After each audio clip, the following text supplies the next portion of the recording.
Hey, Writing Remixers. On today's episode, I talked to the founder of Story Builder, Tanya Goff.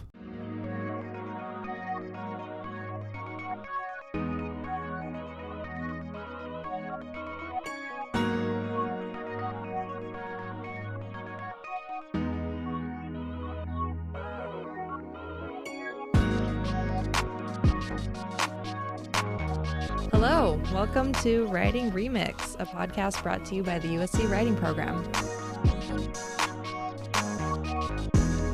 Hi, everyone. Welcome to another episode of Writing Remix. I'm Dan Dissinger. Today, we have a really amazing guest. I'm here with Tanya Goff. Tanya, thank you for being here. How are you? Fine, thank you. So, why don't you let our audience know a little bit about who you are, and then we'll jump right in. Yeah, sure. So again, my name's Tanya Goff. I'm the founder of Story Builder. That's Bilder.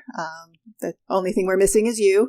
We're a creative writing platform for new and aspiring writers. So anybody who's ever wanted to write a novel, but perhaps doesn't have the education or the background, doesn't know where to start, we help those people put their stories together. I remember when we first, when we were planning this episode and we were talking about Story Builder, it was so interesting to me because my journey as a writer was so interesting to my MFA because I never took a creative writing class. I never did any of that. And then I jumped into an MFA with all these people that had taken creative writing classes and they knew all these things that I didn't know. So I feel like the platform you're launching and creating is so inviting because I've been checking some of it out. I would really want to know what made you want to kind of provide this space for aspiring writers or even writers in general, like advanced writers even. Yeah, and actually we do have a number of advanced writers who use the platform as well. But I come from a really unusual background in that at some points I've been a teacher. I also used to own a CD and video store from which I spun out an early e-commerce website that was specialized in Shakespeare. And later ended up in web development and content management. And when you sort of put all of those pieces together, Story Builder became something that I felt like I was uniquely qualified to create. And once I understood that there was an opportunity to help writers by providing them with an educational platform that isn't overtly educational. You don't come to the platform and take a class and learn how to write. You jump in, you start writing your story, and all of the educational information that you need is hard-baked into the system so that you can get the information you need on an as-need basis, and it's all sort of hard-baked into your experience.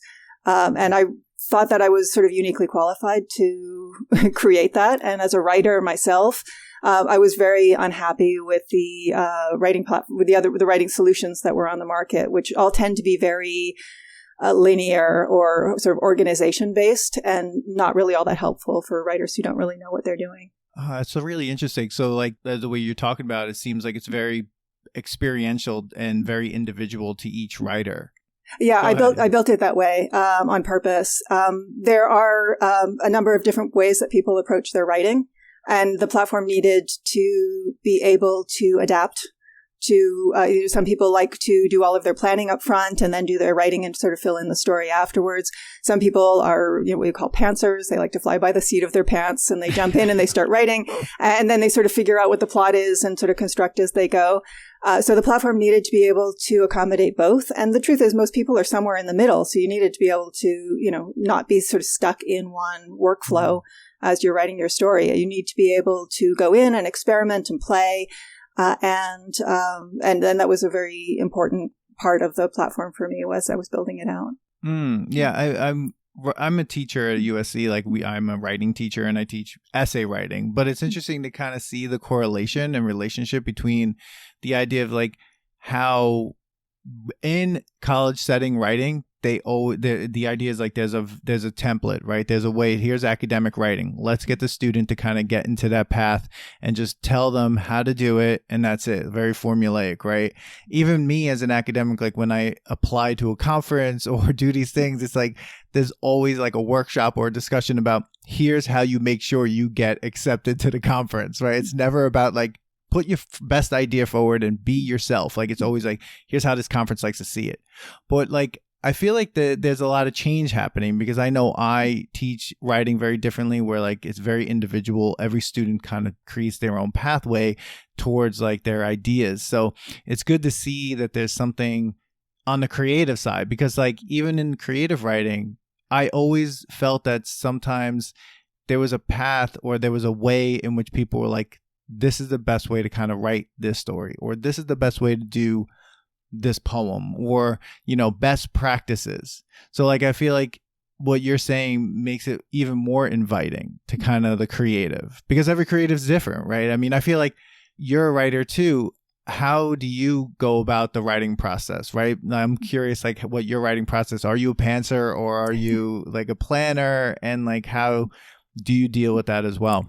Well, I'm prior to having Storybuilder to work with. I guess I would classify myself more as a planner, but more in an organic sense. I don't think I approach things in a methodical way, in the way a lot of people do, or the way it's taught. So for me, I need to, I spend a lot of time thinking about the story that I'm going to write. I need to understand, I need to have some sort of a framework that will define, for at least for me, what the story is, what it's about, and what the elements are going to be around it. So for example, I've written a couple of middle grade fantasy novels, and for me, there are a number of different aspects to each story, but which creates a framework that help me to plan and to understand how the story needs to go. For example, each story is based on a different element, where the first one was Earth, so it's a story about finding your way home. The second one is about is based on water, which is about thinking and how your mind works. And you know, the whole series is intended to be a coming of age if I ever get around to actually finishing it when I have some free time. But that's one sort of part of the framework. And then layered on top of that, there are fairy tales and folklore which inform each of the stories. So my first book is very much informed by The Wizard of Oz and Alice in Wonderland, where the second one is much more about Gulliver's Travels and Pinocchio. Once I've sort of built out this framework and I know in my head what all of these layers are, they're what give me both direction and I think texture to the story.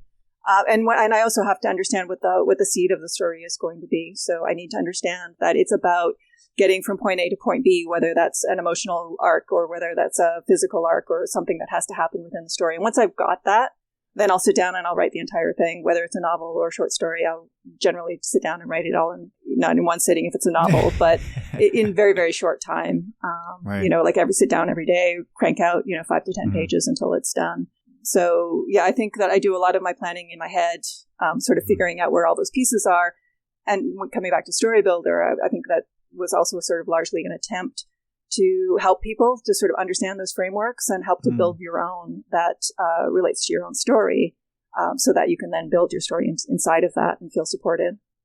Oh, that's awesome. So in Storybuilder, like, because there's so many different genres of even in prose writing, when you come to novels, right? You have mystery novels. I have a friend, Megan Nolan, who is a mystery novel writer. So there's different frameworks for these stories. So I'm curious, like, how does Storybuilder have that type of space where like it teaches or like as provides a framework for someone coming into it to kind of go like, if you're writing this type of story, here's like a loose framework that you can work with, or how does that work when someone walks in like that? So when you come onto the platform, we offer some standard story archetypes, largely the Booker ones for right now, but there are more versions will be coming on us as well as options for a blank, a 3-act or a 5-act, or a 3-act or a 5-act with prompts.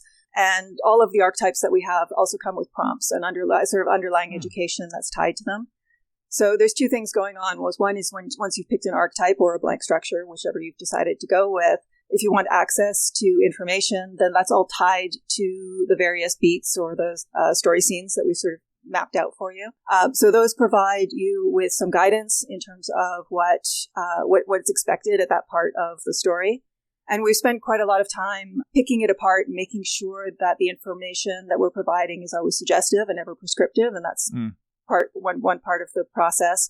And the other is that everything that we've given you is then breakable, and we actually encourage you to do so. So if we give you an outline, a predetermined outline, then everything you can change and make it your own. You can customize it. And as you're developing your own story, you're no longer really bound to the original archetype that you've been working with. And you can switch scenes around and you can play with them. And that all sort of becomes yours as a tool, as opposed to, something that is telling you how it needs to be done. So we give you ideas. We don't give you rules. And then in terms of genre, we add genre as well on top of that. So genre, I like to think of the story archetype as the backbone of the story, and then genre is the skin and the meat of it. So that gives you flavoring. We add an additional layer that's attached to the genres that you choose for your story. Right now, it's fairly limited in terms of like the number of things you can choose, but as we continue on, you'll be able to mix and match and throw in all sorts of different genres and combine things in some pretty exciting ways. That's pretty cool. Yeah, because I'm definitely not a prose writer. I think I'm sitting there in the poetry space, and every time I attempt to write something that's prose in a way of like fiction, say, it's daunting to me because I'm always like, what do I do here? Do I have to explain everything? Do I have to do this? And it sounds like kind of the platform you've developed kind of gives a person almost like a free workspace. Like it feels like a workspace, almost like I'm sitting down at like a blank workbench, say, and I can there are all these tools around me. And yes, they have like directions on how to use each one, but then I can use them as I wish once if I understand kind of the general mechanics. So that feels really good because I know that there are students of mine and things like that and people that I've met that like when they write, they do sometimes feel very restricted inside a genre. But we read things from writers that like they stretch the genre. So it's really kind of cool to see that like what you've done kind of already applies that idea of stretching the genre, but still has the mechanics. And I'm not very good at drawing between the lines or inside the lines. So I think that was part of my impetus for building it that way. I'm very big on people breaking stuff, making it their own. And honestly, I mean, there is no creativity and there's no growth as a creator unless you can push boundaries and unless you can test things and do unusual things with them. I mean, that's how you create something that's new, right? Yeah, absolutely. Wow. Yeah, I would love to learn more about like kind of the journey that you took from where you were in that Shakespearean place, like in the video and stuff like that, because as a student in high school and stuff, we all watched like Shakespeare and people were able to show us videos on the Shakespearean play and here and there. And like, I remember you and I were talking, you and like, you never get to meet the person that provides the content. And now that I have, it's like, I'm really curious, how did you get to that? Because it's so very specific. I think there have been a number of times in my life where opportunity has sort of overlapped experience or subject matter expertise. And every once in a while, it turns into something that's just really unusual and kind of cool. I had just come back from teaching English in Japan. I went over twice. I came back my second time and ended up going to Stratford to see some Shakespeare plays, which was, so for your listeners who don't know, Stratford, Ontario has a massive Shakespeare festival, which is one of the oldest ones in North America. And having done my master's degree at University of Toronto, I still had never made it to Stratford, which was unusual because my background there was Shakespeare theater history. You would have thought that I would have gone to Stratford, but I was a poor graduate student and it just didn't happen. So when I came back from Japan, I had some money in my pocket and I had some time. So I got on a train and I went to Stratford and I fell in love with the place.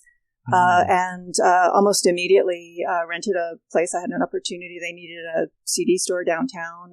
I'd always been very attached to the music industry as I grew up. So I had that opportunity. And so it was one of those moments in one's life where, you can do something that's totally crazy and insane and wonderful. And so I did. After my first year of having the CD store, because we were located downtown and we were right next to one of the theaters for the festival, I decided to start bringing in a bunch of Shakespeare-related video, because we had some video as well as the CDs in the store. And we were doing mostly art house and sort of hard to find video. That was kind of our niche. So I thought, well, let's grab a bunch of Shakespeare video and see what happens. My first year, I think we found about 65 Shakespeare films just available to us at the time. Wow. And at the end of my first season, I got a phone call from someone out in the Maritimes who said that he'd heard that we had all these great Shakespeare videos in the store, and did we have a catalog? To which I heard myself saying, yes, we do. So I hung up the phone and made a catalog. If you're listening out there, or whoever, I can't remember who you were, but a lot of wonderful things came from that phone call. So I spent the night. We took the 65 films onto a 11 by 17 piece of paper, made up an order form, stuck it in, mailed it to the guy, and an order came in. And so the next year we did print catalogs, which happened in the store. And then I had one of our customers invited me to one of the teaching conferences, and happened to be in Chicago that year. And I thought, well, interesting. Why not? So I went, and as things started to propel forward, e-commerce was just starting to happen. So I was able to set up a website. We had my first website was all HTML. Our order form was a static page that you printed and filled out and mailed in. But over the course of the next 10 years, e-commerce happened. And so we continued to grow the catalog, and we continued to upgrade the website, interactive website, e-commerce, all that started to happen. So we could do online ordering. And at the end of that run, we had over 3,000 Shakespeare-related titles in the catalog, the largest Shakespeare video collection in the world at the time, and customers in 42 countries around the world. So, yeah. That's awesome. Bit of a roller coaster, but it happened. Yeah, I love that. I on my other podcast with my friend Manny Coelho, the Nostalgia Test, we sometimes talk about like that idea of like the CD store or the video store and these things, and how they created these hubs where like things would happen, right? So like you'd go there, you'd meet people possibly, or you go there with your friends to like browse music or movies, and then there's conversations and things like that. And I feel like the story you're telling is so interesting, and the idea is like the store shows I have this opportunity to run the store, then this happens and this happens, and it's like the space of it, kind of those things happen. I miss that a little bit, like, because it's that place where like worlds collide, or people like that moment where things happen. So and it could have only existed in that one 10-year period of time, because then YouTube happened and Netflix happened, and I can't sell a $14 copy of Last Action Hero for that 2-minute clip of Arnold Schwarzenegger doing "to be or not to be, not to be." Yeah. When you could download it for free off of YouTube. So it changed things radically. In that case, like you're saying, like in that from Last Action Hero, like, so would you kind of comb the movie or something for a quote or a moment and then catalog that, or would it be just would it be like timestamp? How would that happen? Yeah, we did. Well, we started off with pure Shakespeare adaptations, and then quickly started to branch out.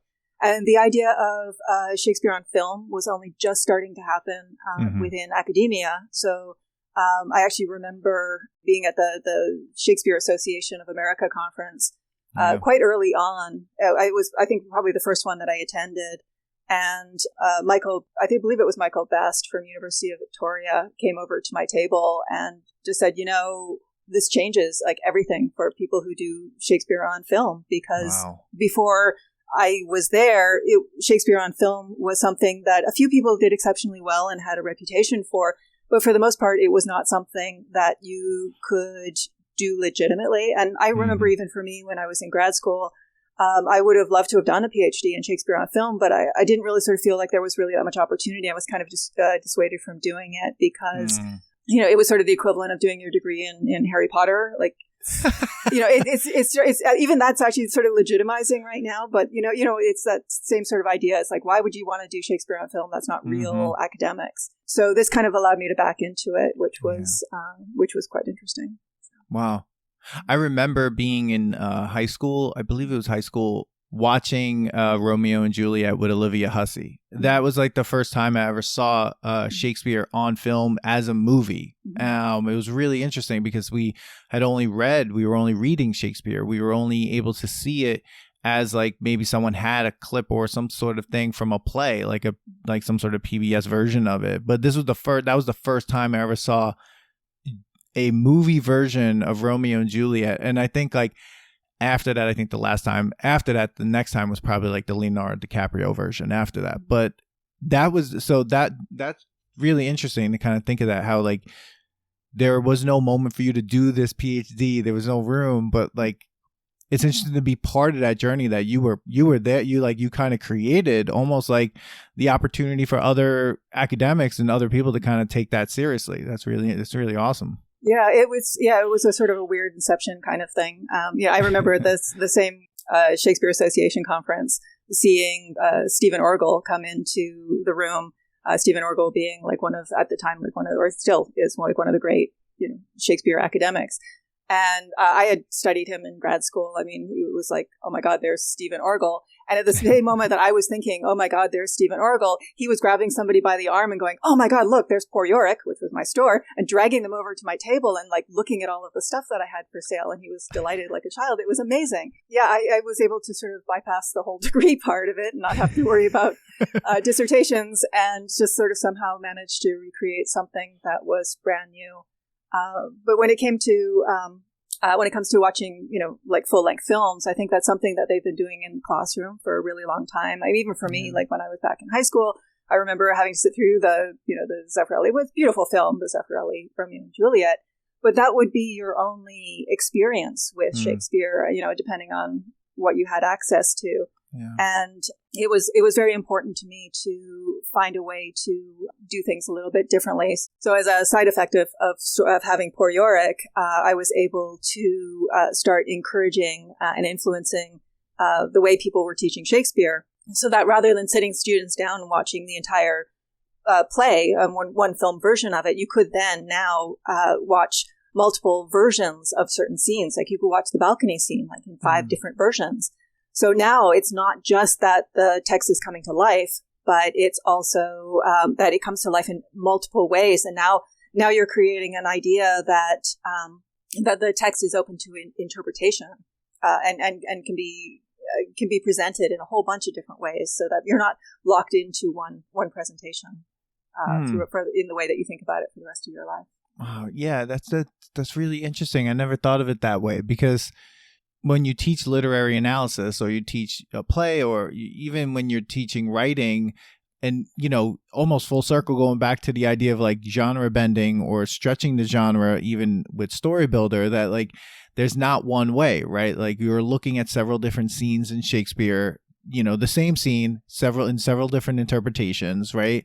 And kind of digging into kind of the choices that a director makes, or the choices that, a writer makes, or whatever they do. And then kind of translating what you did there to kind of create a space for writers to kind of go, okay, yeah, there is this here. This is like the fiction genre, whatever we'll say, like mystery novels or whatever it is. But there's all these different ways to interpret the space, because every individual will see the space differently and experience it differently when they want to write, because everyone's voice is different, right? So you get those different moments and you get those different interpretations, because people are seeing a text or seeing a genre or seeing an empty space as a writer in a very different way. That's really great. Wow. So you said you taught in Japan. Every time someone tells me that they've taught overseas or in a different country, I'm so curious, because I have a lot of friends who did that. Like after the MFA, they taught in different countries like Korea or Japan. I have a student who I taught in SUNY College of Westbury. She taught in Korea for quite a while, and then I even think that she then went to France for a little bit. I'm not sure, but I'm curious, like what that experience was like, because I never had that experience. I'm always curious, like what kind of impact did that have on you as an educator, and even going into what you're doing now with Story Builder? Does that were there things that transferred from that experience all the way to now, possibly? I think it's important to frame that when I was in Japan, it was pre-internet, which makes me sound like 1,000 years old, but it really wasn't that long ago. No, it's not. Yeah, I know. It's a weird thing to think that, when I was there, I have other friends who've gone abroad, for extended periods of time, and they're like sending me on like Zoom, and I'm so lonely. I'm like, you don't know anything about loneliness. Yeah. So it was quite isolating for me, which was a very different kind of experience than I think what people go through now. Yeah. I went twice. I went first over working for the Japanese government on a program called JET, which I believe still exists. They hire foreigners to go in and teach in their public schools to create a sense that English language is a real language and not just something that they're studying and sort of just pure academic. Mm-hmm. So my job there was to enliven the classes, to get kids up and moving and to get them excited about English. So it was probably more theatrical than it was educational, although I think those two play into each other, quite a lot anyway. Then the second time I went over, I taught for Sony for 3 years. They used to have a language school similar to like a Berlitz, like evening class for adults. They would farm me out to their factories or work one-on-one with their executives who needed to be transferred abroad. I had one gentleman for, I believe, somewhere in the neighborhood of 3 months. I had him 8 hours a day for 3 months, doing intensive English, and then my nighttime classes on top of that, doing my night job. And then I was also teaching at a women's college for a short period of time, and I had private classes as well. So the second time I was in Japan was not just isolating, but it was also an exercise in just working too much. I think it was too much. I was very, very burnt out by the time I was done. But in retrospect, I know a lot of that was self-inflicted. So wow, one of the things that I never considered as a student as a doctoral student and then going into teaching, well, even before that, because I was teaching, was the type of endurance that teaching or instruction like you need. And that's something that we never really talk about, like the work-life balance or the mental health aspects of like instruction and education and being an educator. It's almost like learned through experience, and then like you have those experiences like, I'm never doing that again. But sometimes like that's something that I wish people, hopefully as people listen to this, that like, yeah, that's a big part of it. Sometimes like, people see teachers as if like, they have all this time off or they do this thing. It's not really the case. Like it's really it's a lot on a person to do this job. Yeah, and we have this weird thing in North America where, it's kind of assumed that if a teacher is good at their job or if they like their job, that somehow they're doing it wrong.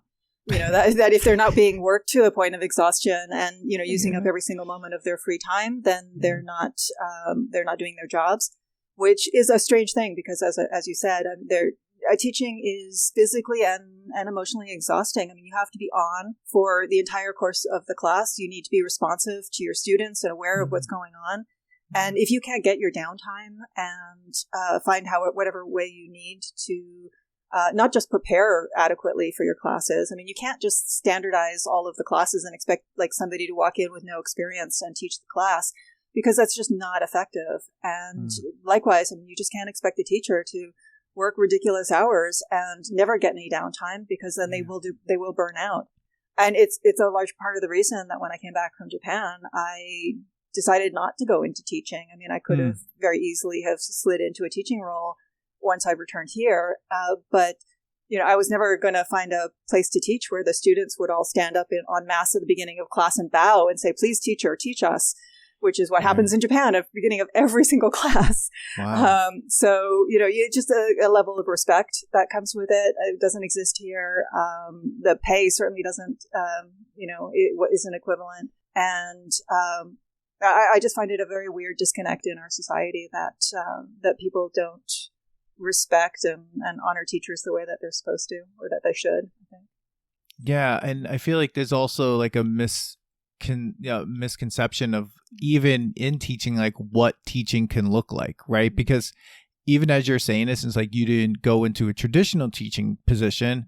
I would argue that the thing that you're doing now with Story Builder is teaching, right? And I feel like, and it's instruction and it's education, and it creates a space for people to self-realize as well, where like I feel like that's a part of education that people kind of eliminate from the idea of like the educational journey. I've had students come up to me and be like, "How come we don't talk about self-realization?" And I looked at them and I'm like, you're totally right. I don't know. And it's something that through writing that we can do. And so what's interesting is like the traditional teaching, but looking on the outskirts of that traditional teaching path, how many other ways that people are learning and instructing and educating. And I feel like what you're doing is teaching. I would argue that this is teaching. And I think my Shakespeare catalog was probably also teaching. Well, I mean, Oh, yeah. I actually was teaching as a sidebar to that as well. I mean, I had workshops that I would run from time to time as well. But I think that there's some, at least for me, there's some advantage in doing this work as an outsider or as an outlier, because it gives me a lot of freedom to sort of break the rules and do things on my own terms. And hopefully, if I've done them well, then I can create some new benefit for people. Oh, absolutely. I feel like that's the thing that I've seen, especially it's interesting, even in traditional education settings, the different types of ones that I've been a part of, either taught at or went to. When I went to Naropa, which is in Boulder, it's a Buddhist university. People on this podcast are probably like, Dan's talking about Naropa again. But yeah, but like it was such a different type of educational experience from the one I left after, right before that at SUNY College at Westbury, which I, definitely appreciate and loved, and they then took me in as a teacher after as well. So I have a lot of love and appreciation for SUNY College at Westbury and the English department there and everyone there in the first year program. But what was interesting is like walking into that space was mind blowing, because everyone was just like, you're gonna find your way as a writer, and I'm like, but how? And they're like, it's up to you. And then it was like they provided a space to work. And that really was whatever you took from that was what you were going to take from that. It was like more self-defined. And I started to really enjoy that. At first I was very, very lost, but I think I found a way in there. Yeah, I think that's, well, I mean, that's why I felt like Storybuilder had to exist. I mean, it was because there just isn't any space that acts as that sort of training wheels for writers, environment where it gives you enough help so that you can make decisions and you can understand what those decisions mean, and you can be learning as you're going along, but also giving you the freedom to find your own way. It's a sort of a pedagogical trick where you give people the number of options to choose from, and then one of their own. So you can give them 2 or 3 different ideas and then allow them to make up their own. But by doing that, you've given them a direction, but hopefully not really put them into anything that's prescribed. And that's sort of part of the philosophy on which I built the platform, straight all the way through. Because sometimes you need to have some choices so you have a starting place, right? Oh, absolutely. And you said you had like these prompts like earlier, and I was curious because I love writing prompts. I have all these like prompts that I love to give my students. And did you write these prompts? Did you farm the prompts? Like, how did that happen? And how do they work? Because there are certain prompts that are very leading, where like then there are prompts that are just like wide open. I'm curious how you created those spaces. So I created the prompts myself. They're keyed to a bunch of different aspects of the story, and they will also, as the platform grows, become more complex and more detailed. But for example, if you've chosen the quest narrative or the quest archetype as your baseline for your story, there are certain things that are expected at certain times, and there are sort of beats associated with the story arc. So each of those beats comes with its own set of prompts that are keyed to that beat. Again, once you start moving things around, you might lose track of those, but presumably when you're first starting out, at least they can give you a starting place and some direction. We'll always tell you where you used to belong, so you can also reference that back if you need to.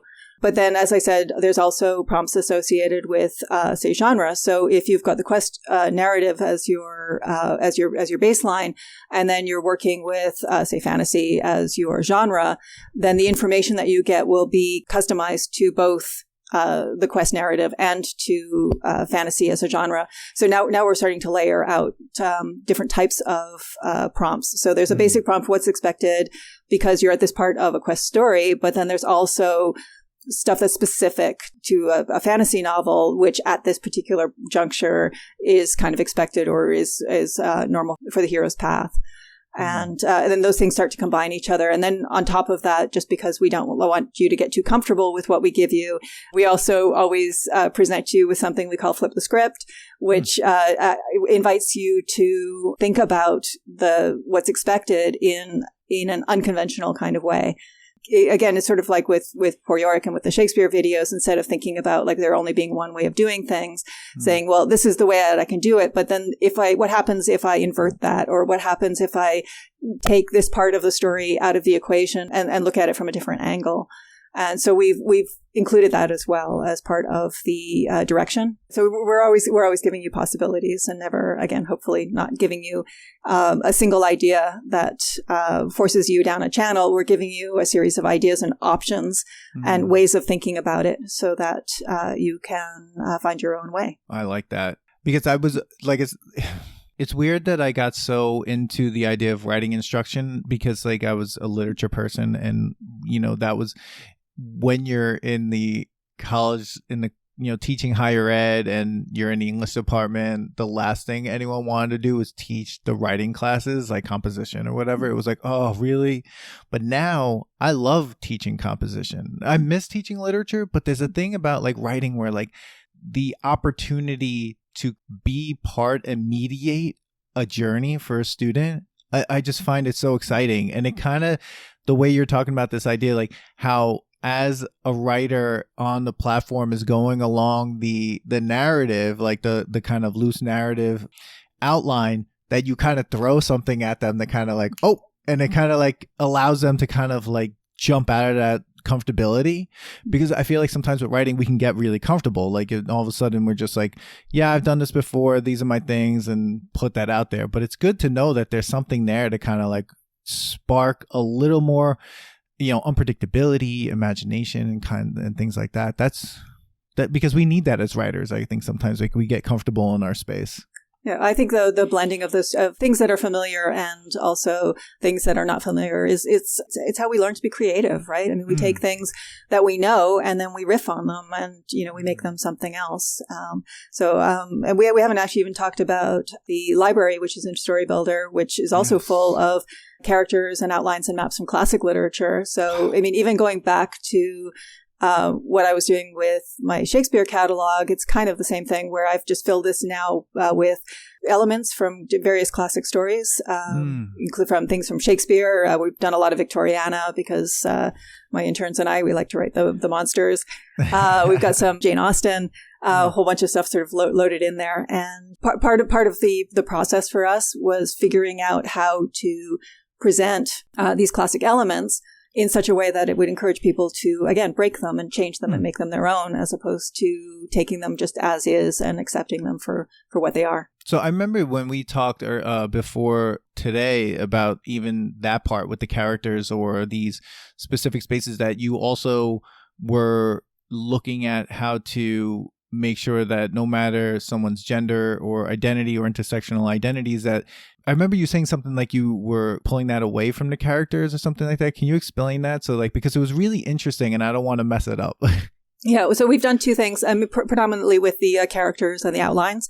The locations, sort of belong to stories, in the world that they belong into. But the characters, we've taken quite a lot of care to focus predominantly on the human qualities of the characters. So we're looking at their fears and their flaws and their strengths, their psychological makeup and their emotional motivations, whatever's coming out of them that makes them predominantly human. And we've split each of their profiles into two parts.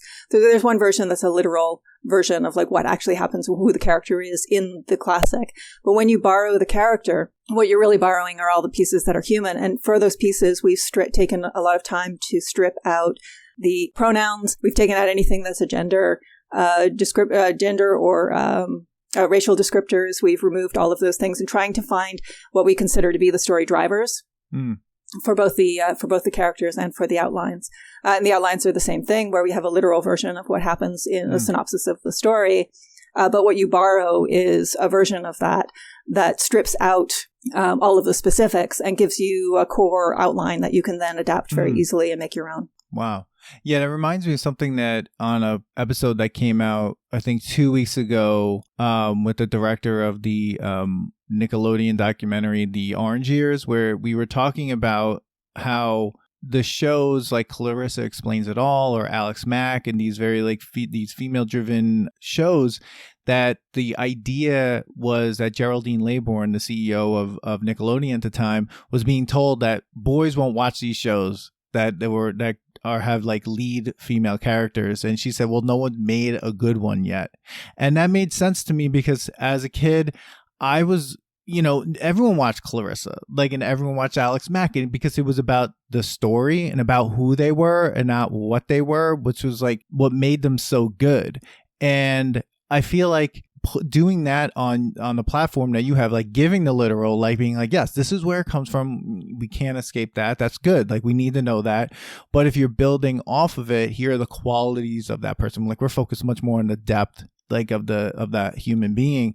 I feel like that gives people even more, agency to kind of also see themselves maybe in a story that they want to write, because a lot of times we don't, not everyone gets to see themselves in these stories, and it's important, I guess, to put them in there. Yeah, and that was very much our thought as as I was building it out. We all read Hamlet, right? But Hamlet is a young white man from Denmark, and we think of him in that in that container, and it becomes very difficult to find things to identify with.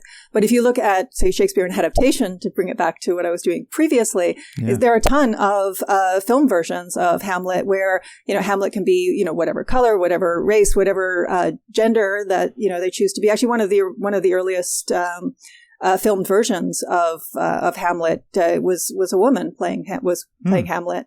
It wasn't a female character. Actually, no, it was the Asta Nielsen Hamlet. She's actually born a girl, but at the very early part of the film, her mother decides to raise her as a boy, so that there can be so they can have an heir to the throne, and then the play proceeds from there. So it's actually a girl who is pretending to be a boy through this entire very early film version of Hamlet. And I wanted to, there's a lot to be learned from the classics. And I think that although there's been it's become sort of popular to try and want to discount them and to write them off entirely. I think that what's probably more productive is to find the elements and the parts of them that make them great, and get rid of the rest of the stuff. And so let's look at Dracula and figure out, how do you convert Dracula into a modern day story that actually makes some sense to whatever your background is and wherever you come from, or Hamlet, or, Sherlock Holmes. All of those things can be adaptable and reusable, regardless of what your background is. And so we wanted to remove as many barriers to adaptation and to as possible. Yeah, I mean, when you think about it, I mean, all these stories, like the characters and their journeys, we can connect to because, why not? But I think it's funny how either canonical texts kind of cement themselves in a way in which it's hard, we can't get out of this idea. And it's well, yeah, sure we can, and I would think, especially with Shakespeare, I mean, he was already bending the genre. He was already playing and pushing against the conventions of, traditional theater. I mean, creating words and doing all sorts of things. So it's interesting how academia kind of attaches itself to the canon and very tightly does not want to let go, and very, rarely lets things in. I remember we just had an episode with one of my friends too, Melissa Rampelli, and she was talking about writing something about, she teaches at Holy Family University,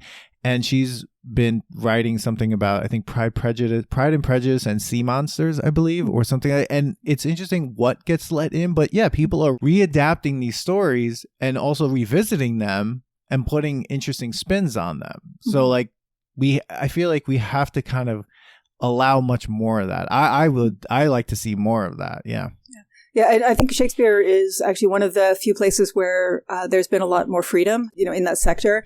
I'd like to think that I had something to do with that by enabling schools to, start to break things down and teach things in a much more sort of fluid way. But if you look at projects like the World Shakespeare's project out of MIT, they have this incredible platform where they have collected information and movie clips from Shakespeare adaptations from all over the world, and all sorts of different versions and different ways of interpreting the text. One of the most exciting Shakespeare productions I ever saw was an Indian version in which the characters were all based off of Hindi mythology. It was amazing. Wow. And it was fantastic. It was like there was gymnastics. It was gorgeous. So yeah, there's a lot of opportunity to do that. And I think Shakespeare particularly lends himself to that sort of adaptation because the storylines are so universal and so compelling. But we were really looking to find other ways to allow people to experience that in their own writing so that it makes them stronger writers and then gives them the freedom to write their own thing. So do you provide feedback? Like, do writers get feedback from their writing? They can certainly work with somebody else if they wish to. It's not built into the platform. There's just no capacity for us to scale the business and be able to look at everybody's work as they're going along, as much as we'd love to. As I'm building out the platform, there will be links you can send to somebody to come in and review your work, and we're building out all of that functionality. Right now, I'm just sort of focusing on our launch, which is coming up in October this year. So there's some just core functionality and just stability I want to make sure is locked down on the site before we start adding in the ability to have other people like checking out your stuff. One of my hopes is that fairly soon you'll also be able to create your own library. Well, as you're writing your own story, you're keeping track of your characters and your own locations and your own versions of things. So if you've borrowed Hamlet from the library, you've turned him into a girl, made her made her a girl penguin. We don't care what you do with her, and done your own version of this. Then eventually you'll be able to share those with other friends of yours and build communal libraries. So that will become a little bit more interesting as well. And I think also very compelling for like fan fiction communities where, they have their own versions of things and they can all start to share their own versions of characters throughout throughout their writing ecosystem. Oh, that's really cool. I love that because writers, sometimes we feel very isolated or that writing is like this very insular or isolated activity. But it's communal. That was the one thing I loved about kind of, being a poet in New York or even in Boulder when I started like going into the community, how communal it was and seeing people and sharing writing, and you just become like this interesting microcosm, but there's all this opportunity and energy that comes from that. It's really great to kind of like think of how as people are writing their stories that all of a sudden there could be opportunity to kind of cross and share and even then like collaborate, because that's one thing I think with writing, that there's so much opportunity for collaboration. Yeah, and collaboration tools are coming as well, but that it's something that I'm putting quite a lot of thought into because I want to, again, make sure that the process is something that becomes productive for both parties or multiple parties, however many people are participating in the project, to make sure that there has to be some sort of accountability if you're collaborating, but not in any kind of way that makes people not want to play. So. Yeah, figuring out a framework to allow that to be free and to be a free exchange of ideas as opposed to, what generally happens in collaborations, which is one person does all the work. All of that's going to take some thought. Sure. Yeah. Wow. So how can people, so you said your launch is in October, right? Yes, that's correct. So what can people do to prepare for that, or can they sign up early? Like how can they get ready to see that and make sure that they're part of this? Well, we are doing an early sort of not so secret launch. So if you sign up for our newsletter on our website, and that's Storybuilder, BILDER, if you sign up there, then we'll give you 6 months for free on the platform up until launch date. So you can get in, you can start playing around now, and you're off to the races. Thank you so much, Tanya. I'm like. This was really fun. And I feel like people are going to get a lot out of this because it's not just, I feel like sometimes with writing platforms and things where people can go and learn to write, or at least have a space where they can get writing prompts or, be guided through the writing process, that the platform wasn't built by someone who has the passion and the love and the experience of both educating and teaching, but also is like very tuned into the human journey and that writing really is. And I feel like you have that, and that you put that out there and then you put that into the work. So I feel like it's a much more welcoming space than other, online spaces or even physical places, physical spaces where like writing instruction, especially when it's creative, happens. Sounds really great. Thank you. No, thank you. I appreciate that. Yeah. So, everybody, like, go to the website storybuilder.com and you can check it out, learn all about it. Is there anywhere else that they can find you or follow you? Or Sure. Yeah, we're on Instagram at Storybuilder app. And we're everywhere else as Storybuilder. Instagram was the only place we couldn't get our Storybuilder handle. So Facebook is Storybuilder, Twitter is Storybuilder, and Instagram is Storybuilder app. And we're also on Pinterest, I believe. Awesome. That sounds so great. And everyone, all the links to this will be in the show notes. And so don't worry about that. You can click the links in the show notes. So look at and find out all about this. And we'd love to hear your comments and about this. Throw them in comments of the episode. And Tanya, thank you so much for being here. And thank you so much for, coming on and talking about this. It's such a journey. I love it. Like, I feel like I want to just even have an isolated episode all on the CD store because I'm just obsessed with that idea. Thank you, Dan. This is really fun. Yeah, thank you so much. And everyone else, see you in the next episode. We want to thank everyone for listening to the episode. Please rate, review, and subscribe. You can find show notes and a listening guide to the episode on our website, writingremixpodcast.com. You can also follow us on Twitter at writingremixpod. And we'll see you next week for another Writing Remix.